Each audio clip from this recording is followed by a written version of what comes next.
Okay, so welcome back from the break. Today I want to talk about an incident that happened in October 2015 at Yale University. What happened was this. Halloween is coming up. And on Halloween, people like to dress up silly, get drunk, have a good time. And a university department called the Intercultural Affairs Committee sent an email to students saying, it's Halloween, you guys want to have fun, that's fine. But please be sensitive about the feelings of other people. So for example, do not dress up like a panda because we have Chinese students and they might be offended if you dress up like a panda. Okay, so this email went out to all the students at Yale. And one teacher who works at a residential college called Xueqin. Okay, so Yale, the university, is divided into dormitories called residential colleges. And she is the dean with her husband of this college called Xueqin. And to her students, she writes an email and says that she didn't agree with the university email. She says that a university is a place for you to explore, experiment, and make mistakes. So, yes, be sensitive about the feelings of others, but we trust you to make mistakes and to recover from them, okay? So, the debate was essentially over safe space versus free space. The university said that safe space is important. We must respect the feelings of others. But the dean of Xueqin, her name is Xueqin, she believes in the idea of free space. So a university is a place for debate, for questioning, for experimentation. And yes, feelings will be hurt. That's part of the growing up process, the intellectual process. So let me ask you a question.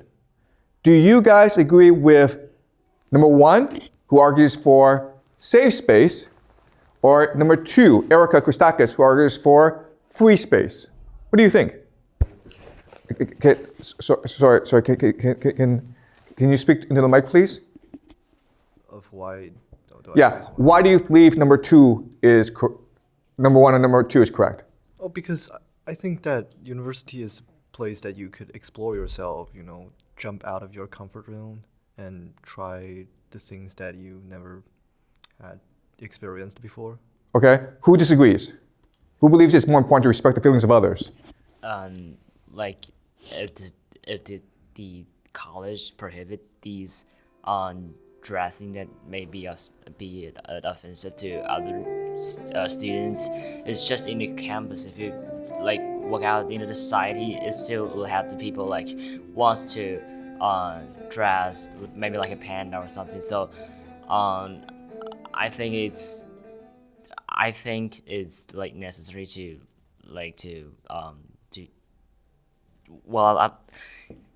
yeah. Okay, all right. Any other opinions? Okay, so you say respect the rules, right? I think it depends on who decided. It feels like for myself, I think free space will be more important. I need to explore what I want. But for being as a leader, being as a head of the college, I think safe space will be more important for them because they need to take in control. Okay, right. But the problem is this is a conflict, right? Mm-hmm. If the teachers care about safe space, you cannot have free space, right? So the question then is, what do you think in principle is more important, free space or safe space? Safe space. Okay. Okay, all right, okay. So so most students believe safe space is more important. And this marks a generational shift because when I was growing up, there was no debate. It was just assumed that free space is more important because if you're not allowed to make mistakes, if you're not allowed to explore, if you're not allowed to argue with other people, if your feelings don't get hurt, you will never grow as a person. Okay, so this marks a generational divide or a generational gap. Okay, so we're going to look at what happened because of this debate. So the students who read the email were offended that Erica Christakis was arguing for free space because they believe that by doing this, you're going to hurt our feelings. All right? And so let's look at what happened. And remember, this is Yale University. Okay. So what's happening is that when Nicholas Christakis, the husband of Erica Christakis, went to a meeting, he was surrounded by students. And they're confronting him, okay? There's like 100 students. And they're confronting him. For racism. And they're arguing, We're sitting here telling you that you are being racist. You are being offensive. You admitted that you hurt us. Why can't you say sorry and move on? I'm sorry. By saying that you're going to have the right to that's how you're hurting us. One at a time, please. One at a time. It's very easy for any trivial world of mine to be misinterpreted. So I'm one at a time. I'm happy to speak to you as much as, well, I can't speak as much because I have other students that need time as well. So unfortunately, a little bit. Okay, so look, I'm not saying which side is correct. Okay, both sides have legitimate points. Both sides have problems. But you will notice that the professor, he's much older than the students.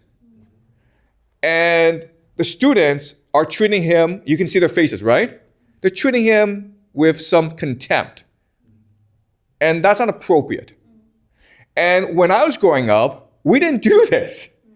If you didn't like a professor, you thought, well, he's an asshole. But you know what? Most professors are assholes because they're professors. Okay? You did not go and like stalk the guy and complain to him.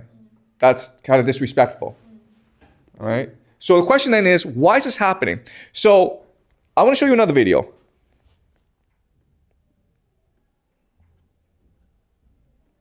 And this video is kind of crazy. Okay, this video. You understand that? As your position as master, it is your job to create a place of comfort and home for the students that live in Silliman. You have not done that. By sending out that email, that goes against your position as master. Do you understand that? Then No, I don't agree with that. Then why the fuck did you accept the position? Because Who I the have a fuck hired you? Okay, so this is not appropriate. Okay, again, both sides have legitimate points. But this is not appropriate, right? Because what she's saying to him is, you work for us. Your job is to make us feel at home. And his response is that my job is to help you learn. My job is to help you grow. And that means openness. That means debate. That means pain. And her response is, I don't want that crap. I want to feel good. I want to feel at home. I don't be challenged. And if you think about it, that defeats the entire point of university. So again, I'm not saying who's right. I'm not saying who's wrong, but clearly there's a problem here. And when I went to Yale a long time ago, we didn't have any of this. In fact, this sort of incident where a student would curse a professor, it was unimaginable to us. Okay? So the question then is, why is this happening? And there are three explanations for why this is happening. The first explanation is parenting. These kids grew up in very privileged households, and their parents are very protective of them. And their parents treat them like friends. And so these kids are spoiled, okay? That's the first explanation. The second explanation is the idea of a consumerist mentality. So in a university, the idea is that the students are consumers, they're customers. And the customers are always right. What the customers want, you have to give them. So if the customers want a safe space, they want to come and enjoy their time at university, and they don't really challenge, the professors have to meet their demands. Otherwise, he should not have this job. Okay? And this is a mentality that we call neoliberalism or consumerism. Okay? That's the second explanation. Okay? The third explanation is ideological. So the idea is that at universities are overrun by left-wing professors who teach students that society is racist against minorities who happen to be, black and female. And they must overturn the white racist supremacist structure. And you do that by telling white professors who are privileged that they are racist. Okay, so these are three standard explanations for why this is happening. Because this sort of stuff is happening quite a lot in America. What I want to argue to you today is that there's actually another explanation, which I think is much more compelling. And the explanation is that universities have become bureaucracies. Before, universities existed to teach you how to think, to help professors do cutting-edge research that helps a society improve or innovate. But today, universities, including Yale, Harvard, all the universities have become bureaucracies that exist in order to promote the interests of the administrators who want to sit in their office, get really nice, get a really big salary, and feel good about themselves.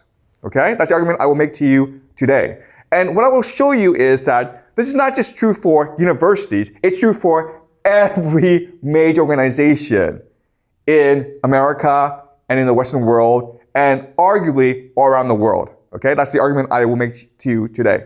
Any questions before I begin? All right. Okay, so today's lecture is Death by Bureaucracy. How the idea of bureaucracy, the bureaucratic mindset, is taking over the world. All right, so let's talk about another incident at Yale. Okay, this is Yale Law School, and a student named Trevor Colbert, he sends an email. He has a party, he sends an email to all the students at Yale Law School. And there are actually not that many students at Yale Law School. There's maybe 300, okay? But all the students get it. And he says that he's going to organize a party, and it's a trap house party. And it's a bit of a joke, because trap house means actually a drug house, a place where drug dealers sell drugs. But black students, African American students, read the email and they're offended. And they're like, are you making fun of black students? So they write a letter of complaint to the deans of Yale Law School. And there are two deans who investigate, okay? Their names are Eldick and Cosgrove, okay? And what Trevor Colbert does is he actually records the meeting, okay? Secretly. For 20 minutes they talk. And basically, Colbert does not believe he did anything wrong. He sent an email and he said it was a funny email. He thought it was funny, okay? But the deans tell him, you think it's funny, but other students found it offensive, so you need to apologize. And Colbert's like, okay, well, I'll tell you what. If these students thought that what I wrote was offensive, then I will talk to them. We will talk together about why they found the email offensive, and we will settle this amongst ourselves. And the dean's like, no. We want to help you guys out. We want to protect you guys. We're afraid that if you guys meet, you guys will fight even more. And Trevor Colbert's like, well, I want to hear what they think. I don't want to hear this from you. I want to hear what they think, okay? And then what happens is that the deans start to threaten Trevor Colbert. They basically tell him, these things amplify over time, so you must apologize right away for your sake. Okay? And they tell him, listen, if you do not apologize, then this might affect your career. This might affect your social circle. Okay, so they're threatening him. And what they say is, we're doing this for your sake. Okay? Eric says he worries about the email affecting the student's reputation, not just here, but when you leave. You know the legal community is a small one. And he says, you know what? I will write the email for you. I will craft the apology for you. And Kosgrove warns that escalation is a possibility if the student doesn't apologize, okay? So this is coercion. And again, the student, it's not clear what the student did wrong. Some students found it offensive, but it's not clear what rules or laws or what regulations Trevor Colvert broke, okay? It's not clear. So why is this happening, okay? My argument to you is that it's happening because these guys, Kosgrove and Eldick, they need things to do. Because being a dean of a university, it's not a real job. Right? There are professors who teach, there are researchers who do research, but deans actually don't do anything. So when you have a bureaucracy, bureaucrats go make problems for everyone in order to create solutions for everyone. Okay? So another way of saying this is 20 years ago, 30 years ago, when I was a student at Yale, if you had a problem, you had to go talk to a professor because there was no one else to talk to. Nowadays, you can talk to like 20 or 30 different deans. Dean of Student Affairs, Dean of Student-Faculty Relations, who knows, okay? But there are like all these offices that you can go to. And quite honestly, it's the same at the school as well, right? If you don't like me as a teacher, there's like 4 or 5 different people you can complain to. And quite honestly, a lot of you do complain, okay? So I know about this. And what is happening is, these universities have become bureaucracies. Now the question then is, why are they bureaucracies? And the answer is, in the beginning, as a university, you have to build your reputation, right? So you work hard, you focus on teaching, you focus on research. So it's a struggle to become a global brand. Once you become that global brand, there's nothing else to do. There's no more ideology, there's no more struggle. So what happens is, the people in charge start engaging in rent-seeking behavior. They take advantage of their position in order to make their life easier. And then they pass on this privilege to their friends and then to their children. And this creates a bureaucracy. And the university starts to exist in order to empower these people at the expense of students and professors. Okay? All right, so to show you how ridiculous this has become, here's an example. This is from CNN, okay, and this is the year 2020. A University of South California professor is under fire for using a Chinese expression students allege sounds like an English slur, okay? So there's a Chinese word that sounds like a racial slur, an insult in English. These two words actually do not sound the same. Okay, you know what the word is, right? 那个桌子,那个电脑, okay? It's not the same as the English word, but it sounds a bit similar. So what happened was, some black students, African-American students, who were not in his class, okay, wrote a letter of complaint. And honestly, if you read it, it sounds like a joke. It sounds like a prank. All right, so let's read it together. Okay, so this is Professor Greg Patton, and he's just teaching communication Chinese. He's just teaching Chinese to his students on how to communicate in China when you do business, okay? And he says, look, 那个, it's just a filler. It doesn't really mean anything. And he says it a few times. But there's no bad intention in what he's saying, right? I mean, he's just pointing out a fact. So what these students write is, this phrase, clearly and precisely before instruction, is always identified as a phonetic homonym and a racial derogatory term and should be carefully used, especially in the context of speaking Chinese within the social context of the United States. Okay? So this is a ridiculous idea. And honestly, it sounds like a joke, okay? It just sounds like these students are playing a joke. And the administration just ignore this, right? Guess what happens? The dean, okay, the head of the business school, announced that a different professor would take over teaching Patton's class. he fired Patton.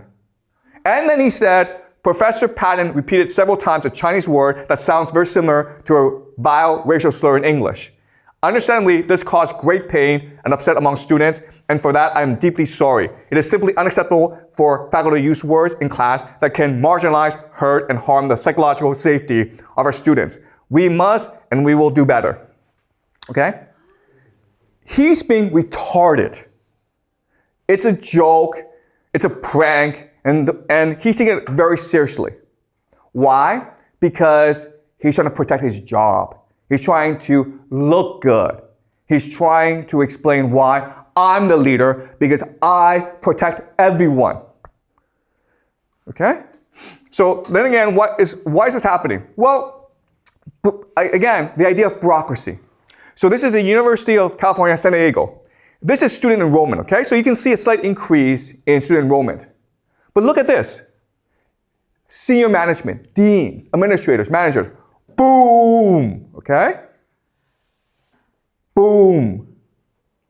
This is called rent-seeking behavior. This is people in power taking advantage of their power to give jobs to their friends who do nothing every day.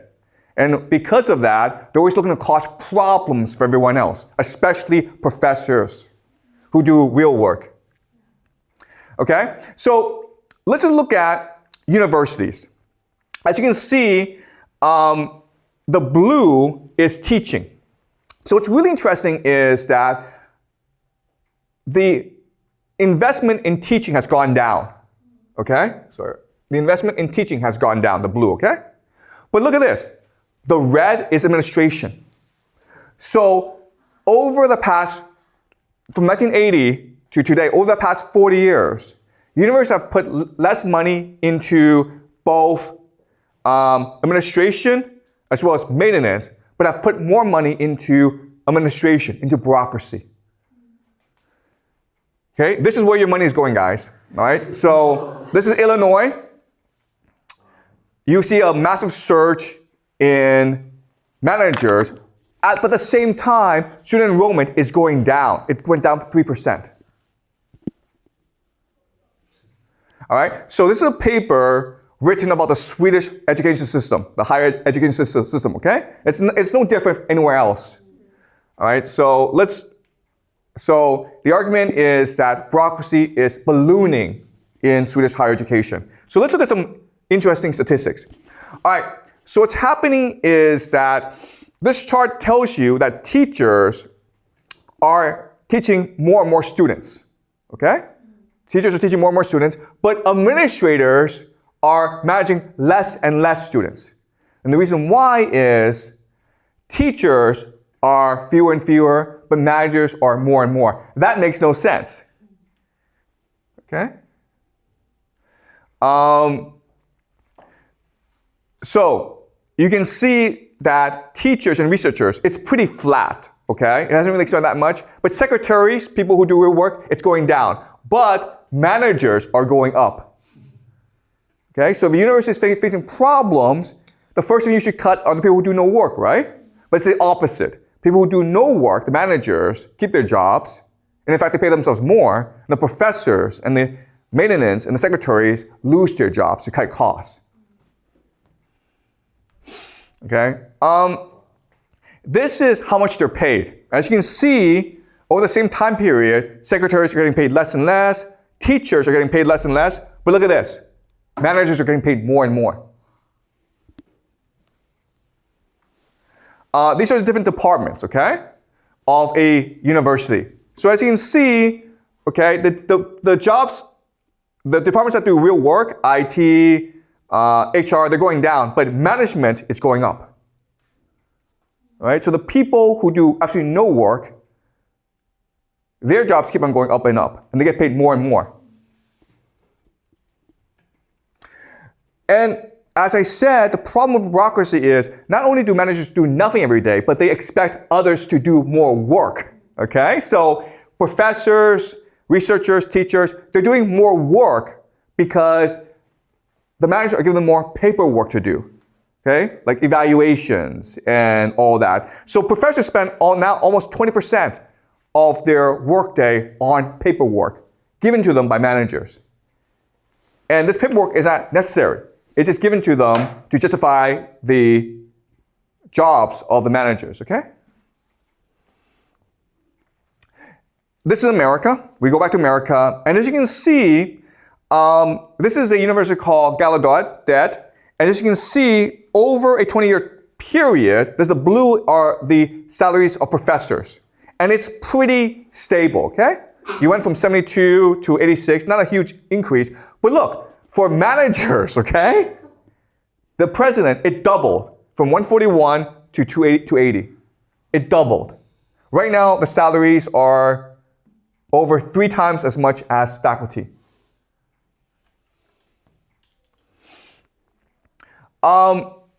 This is Connecticut. At Yale, the president makes $2 million a year. At Wesleyan, he makes $3 million a year. Okay. This is a private university called Stratford University. And it went bankrupt. Right now, more and more universities are going bankrupt because obviously you have too many managers and all they do is get huge paychecks for doing nothing. Eventually, you're going to go bankrupt, right? So, yeah? Sorry to interrupt, but the school board is not stupid. So, I mean, this is a fact, and so why don't they just change anything? That's a great question, okay? The reason why is they're all friends.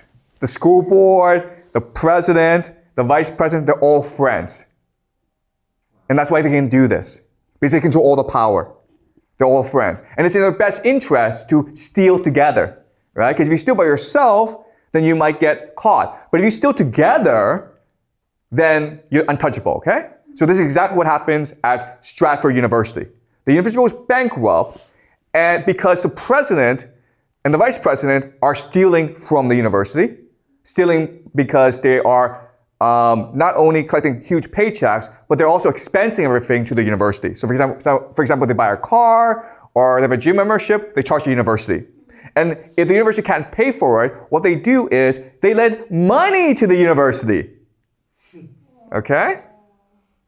All right? So Schultz is the president. He lists himself and his wife as the biggest creditors, claiming that the university owes the couple $2.5 million for 8 promissory notes. Okay? So the university could not pay their cars or their house mortgages, and the Schultz are like, don't worry about it. We'll lend you the money. And then when the university went bankrupt, it was like, okay, now you have to pay me back. All right? So again, how were they able to do this? Because the filings also shed light on payments to university insiders in its final year of operation. The college paid out of over $30,000 in stipends to 7 trustees.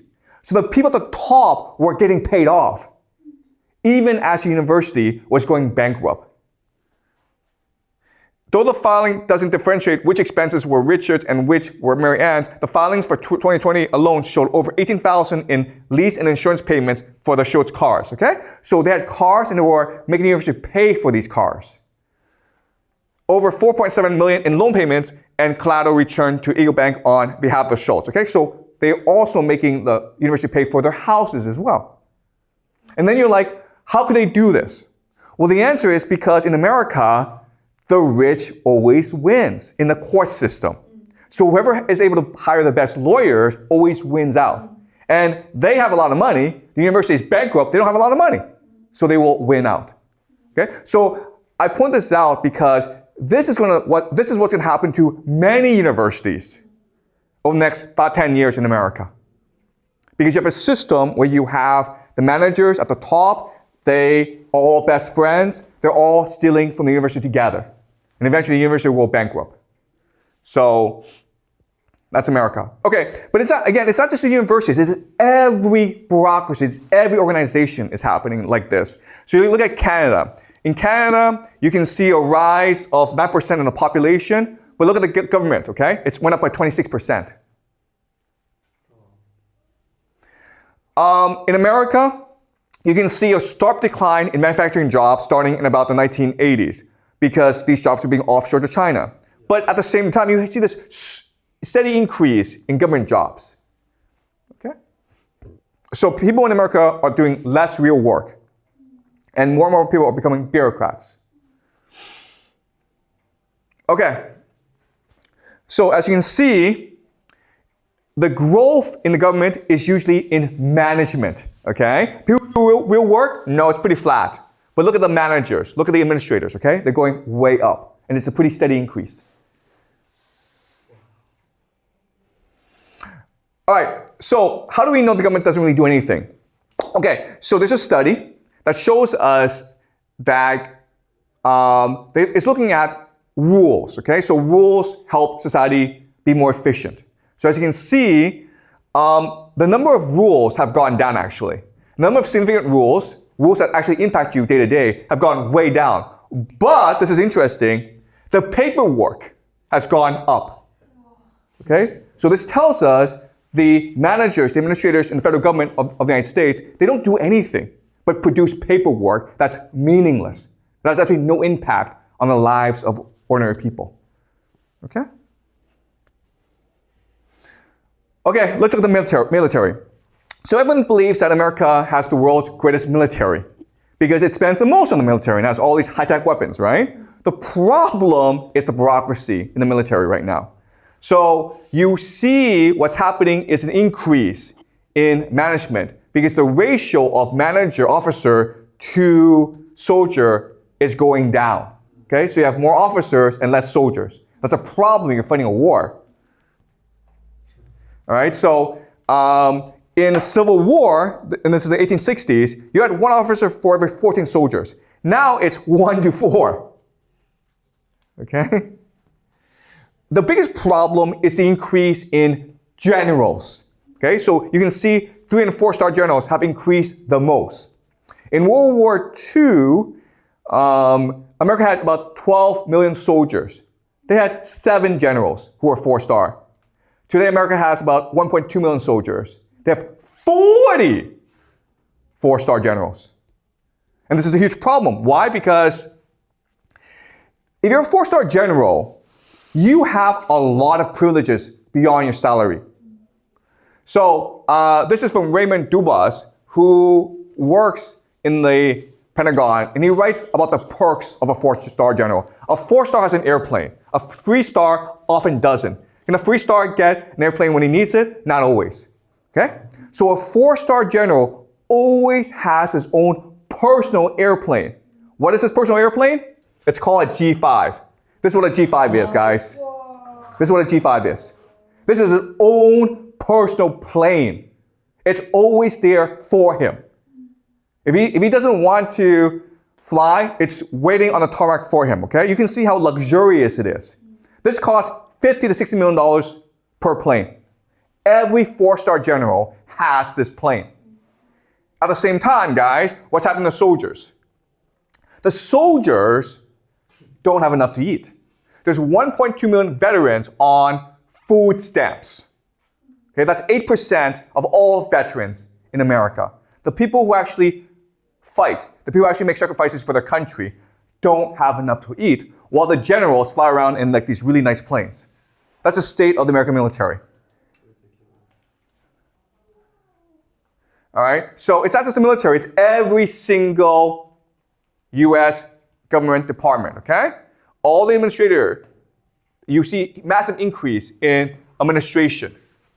All right, so people who do real work, okay, is in the red. People who do absolutely no work is in the blue, okay? So people who do science, math, engineering, 621. People who do administration, 1782. So in every federal bureaucracy, you have bloat.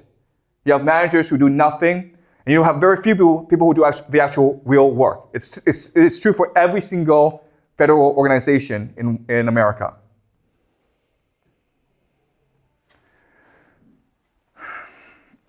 So this just shows you the ratio of managers and supervisors to other employees. What's really funny about bureaucracy is evaluation is very important. Who does the evaluation? Managers do the evaluation. So at the end of the year, they do performance review, and what happens is they evaluate themselves and their friends and say, "You really did a great job."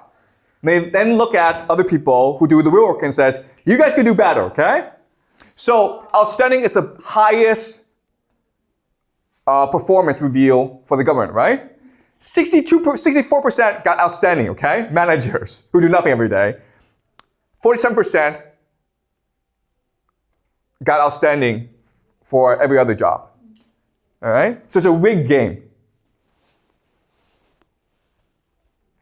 Same thing with hospitals. The brown is the growth in doctors. You can see it's pretty steady. But look at the administrators. Okay? The yellow are the administrators. It's blowing up, okay? And so it forces healthcare costs to go up. The reason why healthcare is so unaffordable in the United States is not because it has the best healthcare in the world. It doesn't. It's expensive because it's got so many administrators who do nothing every day. All right? So, what do these managers do? Well, the managers always think of new ways to screw everyone else. Okay, so these are health insurance companies. And this is their denial rates, okay? So you work hard for 40 years, you pay your health insurance, okay? And then maybe you get cancer. And then you go to the doctor charges you like $1 million. And you're like, you don't have $1 million, but you have insurance, so you go to an insurance company. It's like, hey, I paid 40 years of insurance fees. Can you help me out? And look, the insurance company, United Healthcare, about a third, 32% of all claims are denied. And they do this as practice because if you fight them, they'll say, okay, you know what, we'll agree to pay you back, okay? But if you don't fight them, then they're like, great. Okay? So it's extremely unethical. And so that's what managers do every day. Think of new ways to screw over their patients and doctors. All right, so why is this happening? All right, why is America like this? Why is the West like this? Why is the entire world like this? So this is Franz Kafka, and he was writing before World War I. This is his most famous book called The Trial. Okay, I'm not sure if you guys have read this book or heard of this book. Okay, it's very good. And the novel, it's a very interesting novel because the main character, Joseph K., he works at a bank. He's a bank clerk. And he has never gotten into trouble his entire life, okay? He's very obedient. He's very nice. He just sticks to himself. And then one day, the police come and arrest him. The police don't tell him why. And Joseph K. tries to figure out why, but he does not know what he did wrong. He does not know why he's being arrested. And then he's put on trial. And the judge doesn't tell him what he did wrong. Okay? And Joseph K. is trying to figure out why this happened to me, okay? And this is his answer. Its purpose is to arrest innocent people and wage pointless prosecutions against them, which, as in my case, lead to no result. How are we to avoid those in office becoming deeply corrupt when everything is devoid of meaning? Okay? Because society has become a bureaucracy, and bureaucrats need things to do. So the police go and arrest innocent people and then send them to trial, okay? Now, what he doesn't say is, the police could arrest criminals, right? But the police don't want to do that because the criminals might fight back. Or the criminals might be mean, okay? They rather arrest an innocent person because they know the person will be compliant. Okay, that's the logic of bureaucrats. How do I justify my existence by doing as little work as possible? Okay? So, this sounds strange, but let me tell you a story. This is a true story. I'm in Toronto with my 2 boys, and I let them run around the park, okay? And we've been doing this for 2 months. So I trust them. One of my boys, he's 4 years old, he runs too far. And I lose track of him, okay? A stranger finds him and starts talking to him. But my boy doesn't speak any English. So people now surround my boy, like, where are your parents? And he is scared because he doesn't speak any English. So he faints, okay? That's what he does. He faints to protect himself. So they call the police, and they call the paramedics. They come and they make sure he's all right, okay? Now I find him, okay? And now the police interview me, they interrogate me, and I explain to him what happened. And at this point, they just let us go home, right? but they insist on taking us to the hospital. I'm like, if we go to the hospital, we could be stuck there for like 12 hours. We can be in line, and like the paramedics, the MAT has already told us there's something wrong with him. Okay, it's not heat stroke, he just fainted, but he's fine. His vital signs are fine. But the police kept on insisting. Meanwhile, there's a fight going on at the park. Okay? And I'm thinking to myself, why are you guys bothering me and not going to arrest those guys who are fighting somewhere else? And the answer is because it's easier to deal with me than it is to go arrest those guys. Okay? That's how bureaucrats think. They're always thinking of ways to justify their existence, but not do real work. Okay? And that's the message of the trial. Eventually, society becomes so bureaucratic that the bureaucrats only think about how to make problems for ordinary citizens, because life becomes easier for them. Okay? Does that make sense? All right. Let's move on to The Origins of Totalitarianism by Hannah Arendt. Hannah Arendt is one of the 20th century's most powerful intellectuals. And she's writing about how Nazism came to dominate Germany, and how communism came to dominate Soviet Russia, and how these two regimes led to the deaths of tens of millions of people. How they started World War II, how they created the Holocaust, how they created the famine, okay?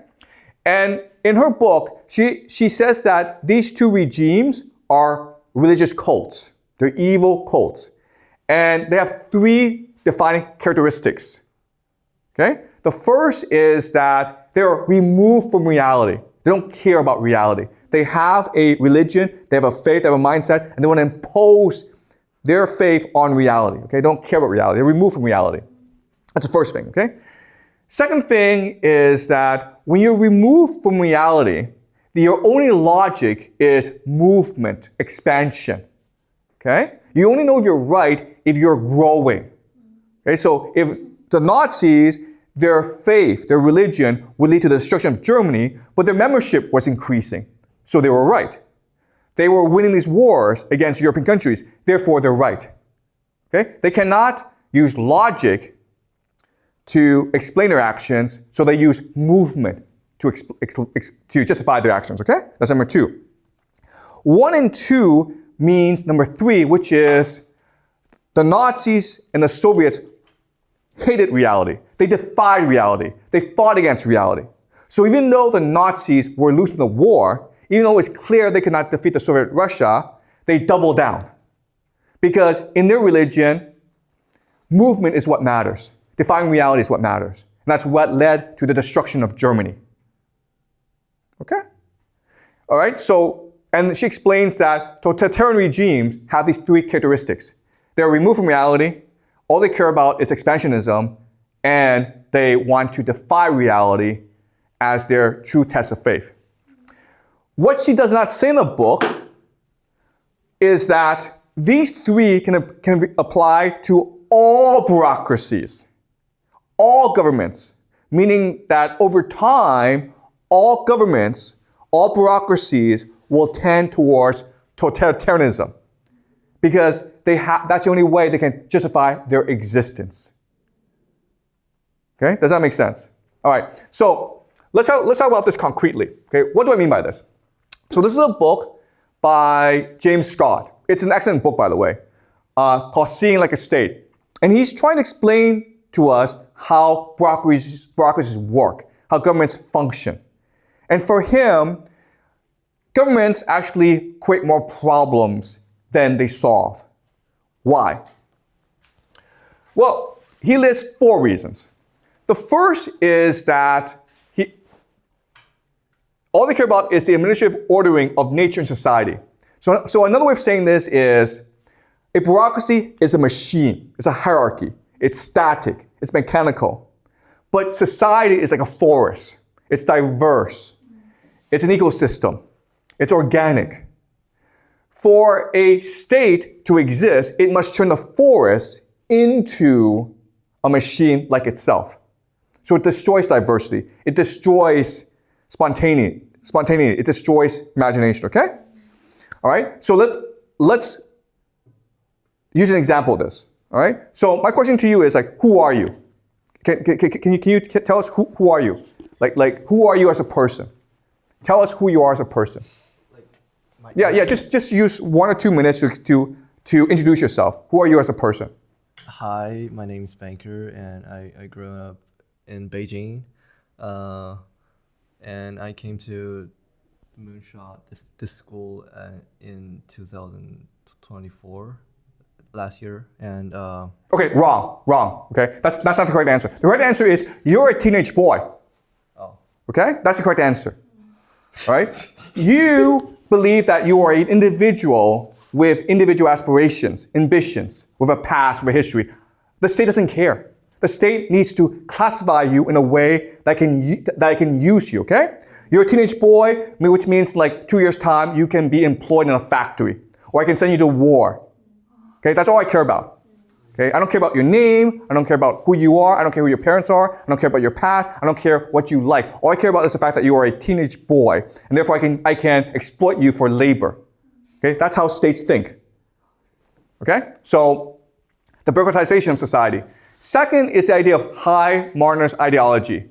So because the state is a monopoly, the bureaucracy is a monopoly, it becomes arrogant, it has hubris, it's overconfident, and it wants to impose its ideology on everyone else. It believes that through its own planning, it can achieve paradise. Okay? So it becomes authoritarian, meaning it refuses to listen to criticism, to feedback, to questions. It is not open to debate.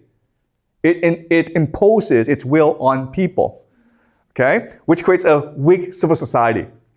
And if as an organization, you're not getting feedback, you're not allowing for openness, then you will wither and die.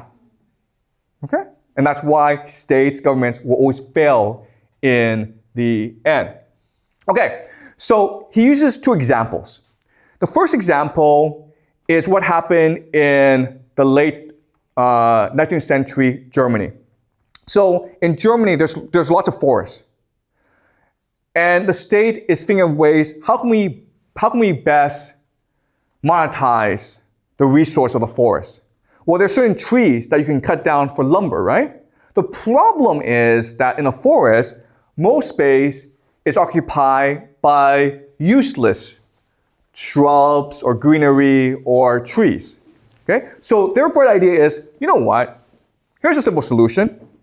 We'll burn down the forest and just plant trees that we can harvest for lumber. Right? Brilliant. That's a brilliant use of space. It's more efficient.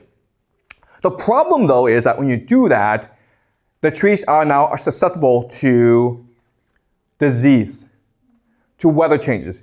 A forest is resilient because it's diverse. Okay? So this is what Scott says. Monocultures are, as a rule, more fragile and hence more vulnerable to the stress of disease and weather than polycultures are.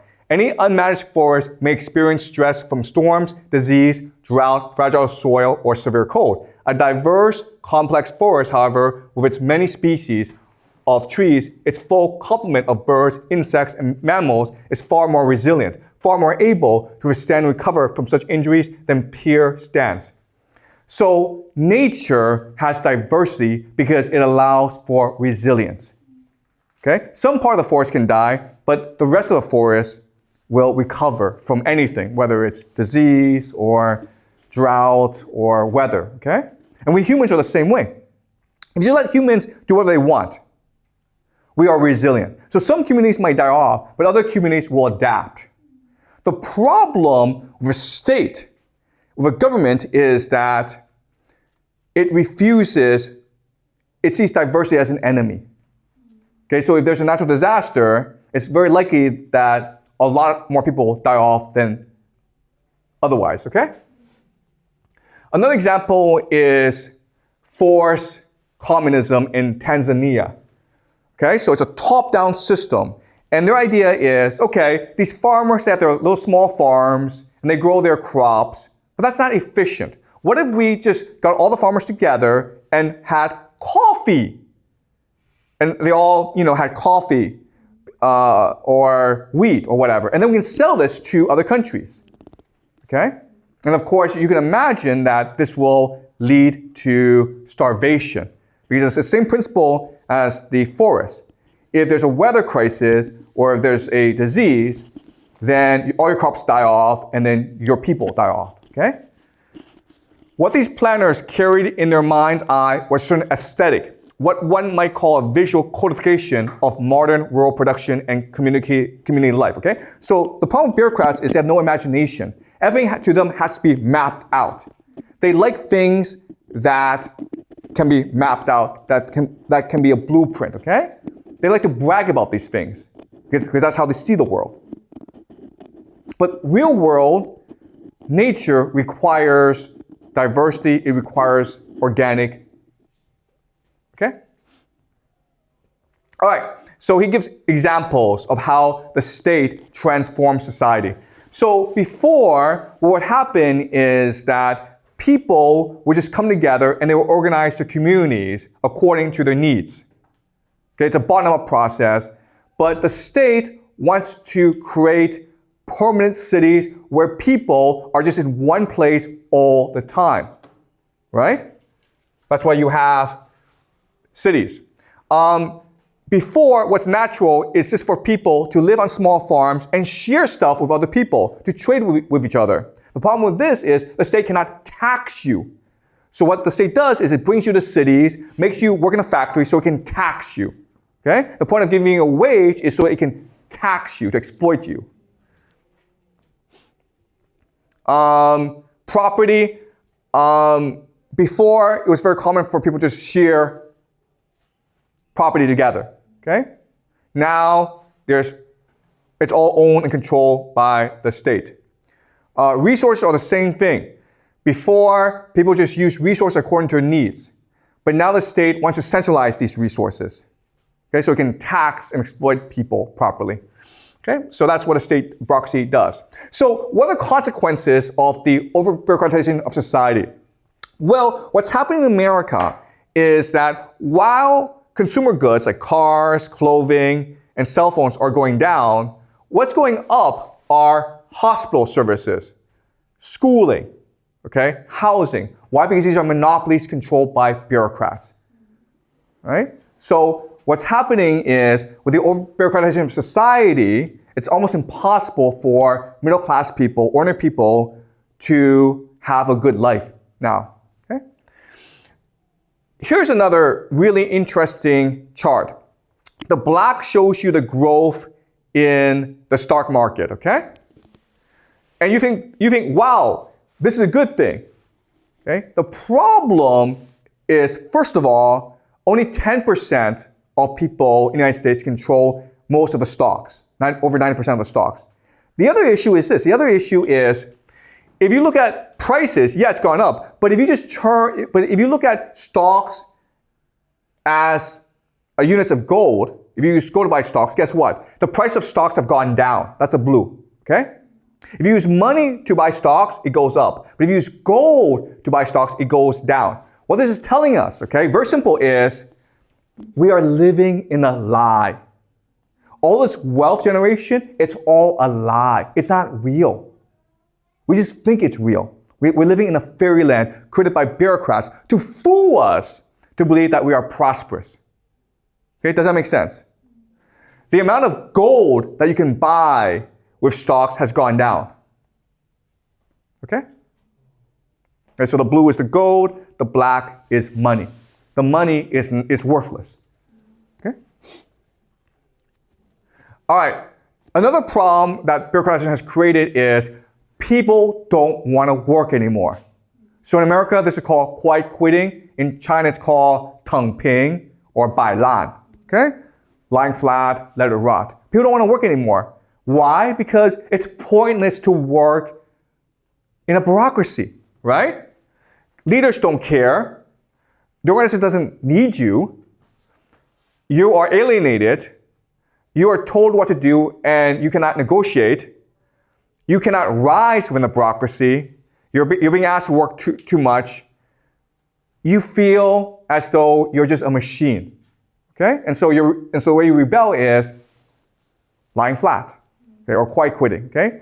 So your over-bureaucratization of society means that people now have become more lazy, more complacent, more indifferent. And what this also means is that democracy is declining because people's voice, people's power is declining, okay? So you can see that people feel as though democracy is in the decline. In fact, experts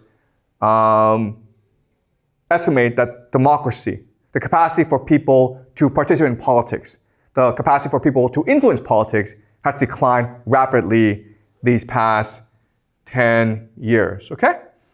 So we are living in a world that is becoming more and more bureaucratic, and it's killing us, okay? All right, questions?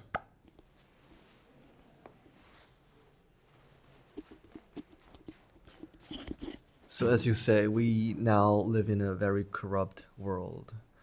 So, We live in a bureaucratic world. yeah, very corrupt world. So what?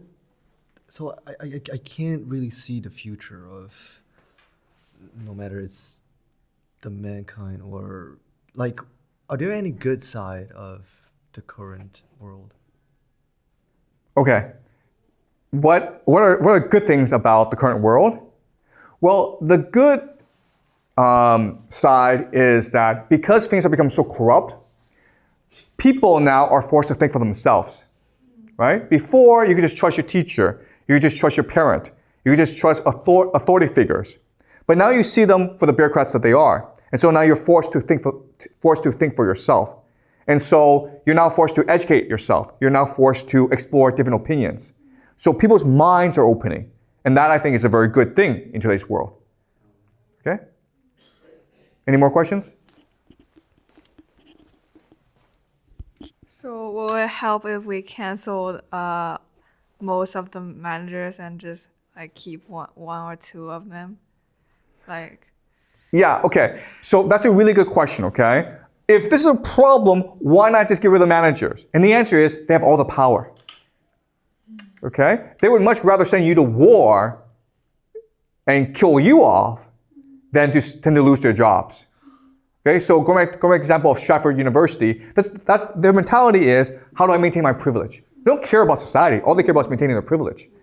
Right? So they are a bankrupt society, and then when society becomes bankrupt, they expect society to still continue to pay them off. Okay? So these are parasites, and there's nothing we can do about it. Yeah? As we just said, there are less teacher and less professor, or like most people would choose to quiet quitting. Then who are they going to control if there's less people to work for them? You know, okay, that's a really good question. The problem is they don't think like that. They don't think about how efficient is my organization. They don't think about like, am I going to have a job the next 5 years? All they care about is maintaining the position right here and now. Okay? And the way they do that is they hire their friends or people like them into other management positions. So they become like a cabal or a network onto themselves. And for them, they become parasites. And what parasites want to do is they want to feed off the host. When the host dies, what's going to happen? They will switch to another host, right? Why? Because they're all part of larger networks as well. So that's how they think. They're thinking, well, you know, as long as society survives, I will continue to have a job, okay?